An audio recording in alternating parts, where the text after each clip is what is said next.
गणेशाय नमः श्रीरामचंद्राय नमः आईसी दुमराक्षाची उत्तरे निर्बसली महोदरे श्रीरामे नित्य रक्षिली वानरे सह परिवारे सुग्रीवे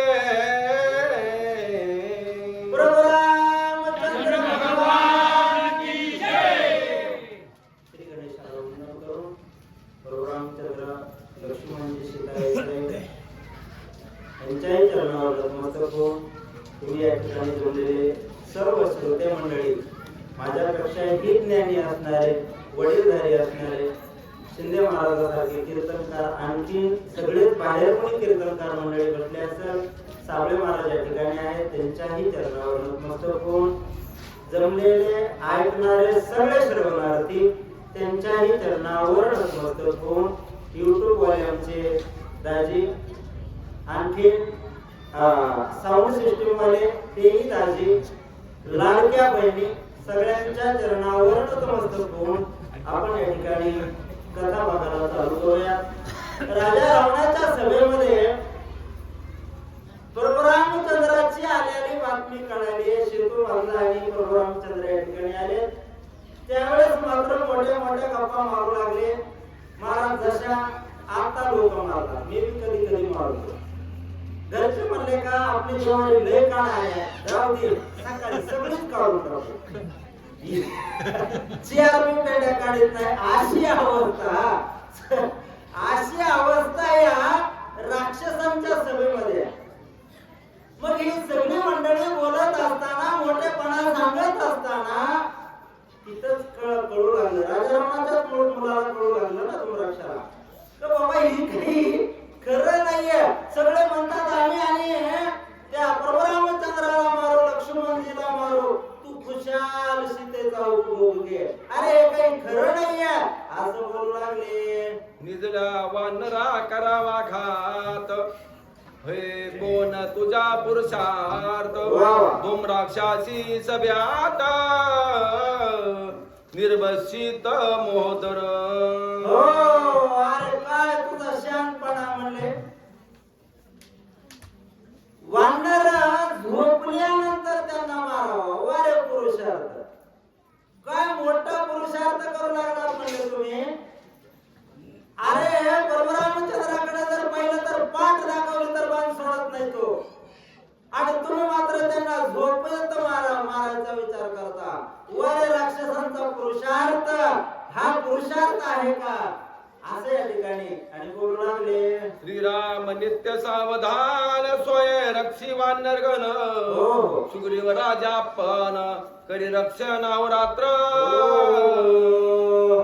प्रभू रामचंद्र वानरगणांचं रक्षण करण्यामध्ये समर्थ आहे.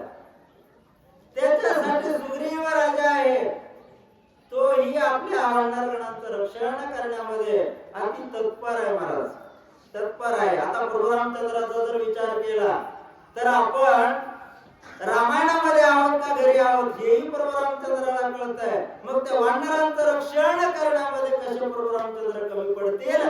तुम्ही मात्र म्हणता की ते झोपल्यानंतर. बघा भगवंत कधी झोपत नसतात. ज्या दिवशी भगवंत झोपतील ना आपल्याला जाग यायचं काही कारण नाही. म्हणून तो बोलू लागलेला आहे की बाबा त्यांना झोपेत कसं मारू शकता. दोन दोन असणारे राखणदार आहे. श्रीराम नित्य सावधान चळिता मारीच पावला मरण, शूर्पणखा पण करिता छळन विटंबिली. त्या प्रभू रामचंद्राचा जर विचार केला तर मारीच मामा असणारा रावणाबरोबर गेला होता सीताई साहेबाला आणण्याच्या वेळेस. त्यावेळेस मारीच मामानं सुंदर हरणाचं रूप धारण केलं. वरली अंग आहे का सुंदर हरणाचं रूप धारण केलं. सीताई साहेब थोड्याशा असणाऱ्या त्या कातडीला बोलल्या आणि त्याच्यामुळे प्रभू रामचंद्राने त्याला असणारं ओळखलं, मारलं. हे कुणाच्या सभेत? राजा रावणाच्या सभेत सांगू लागले महाराज. राक्षसांना पूर्ण रामायण माहित आहे. आणखीन दुसरं काय केलं, शूर्पणखा असणारी लक्ष्मणजीकडे गेली आणि तिचा मुलगा सांब मारल्यामुळं तिनं कपट करण्याचं ठरवलं आणि लक्ष्मणजीकडे गेली. पती देवा, मला लग्न करण्याची इच्छा. त्याही वेळेस प्रभू रामचंद्राने ओळखलं आणि त्या शूर्पणखेचं नाक आणि कान कापलं, विडंबना केली. तुम्ही मात्र म्हणता रात्री जाऊन तिथं प्रभू रामचंद्राला मारायचं, वानराला मारायचं. काय मोठेपणा तुम्ही सांगू लागलेला आहे. असं त्या ठिकाणी बोलू लागले. तेथे वानराच्या निज घाती हो, हो. मासी जाता रातोराती. श्रीराम बाणाच्या संपाती मराल निश्चिती एकेका. अरे त्या ठिकाणी जर त्या वानरांना मारण्यासाठी तुम्ही गेलात ना, तर जर वानरांचा घात करण्यासाठी गेला तर प्रभू रामचंद्र एक बाण, एक वचनी, एक पत्नी आहेत. त्यांचा जर का बाण सुटला ना, तर मग मात्र तुम्ही वाचणार नाहीये. एक असणार, मग इकडं ना तिकडं अशी गत तुमची होईल बाबांनो. असं बोलू लागले. श्रीराम नित्य देखना जान परी त्याची आभा त्याचे बाण. अंधारी देखणे पूर्ण घेती प्राण दिवस दिवसो. प्रभू रामचंद्र देखणा आहे, प्रभू रामचंद्र कृपाळू आहे, प्रभू रामचंद्र दयाळू आहे. पण त्याचे बाण तिखट आहे. हा, त्याचे बाण असणारे साधे नाहीये. अंधार जरी असला, अंधारा काळोख अंधार जरी असला ना, तरी खरा दुश्मन ओळखून ते मारतात. आणि नुसतं मारतच नाहीये बाबांनो. प्रभू रामचंद्राचे बाण असणारे दुष्टांचा नाश करून प्रभू रामचंद्राच्या भात्यात जाऊन बसतात. असे प्रभू रामचंद्राचे बाण आहेत. आणि तुम्ही मात्र मोठ्या मोठ्या या ठिकाणी गप्पा मारता.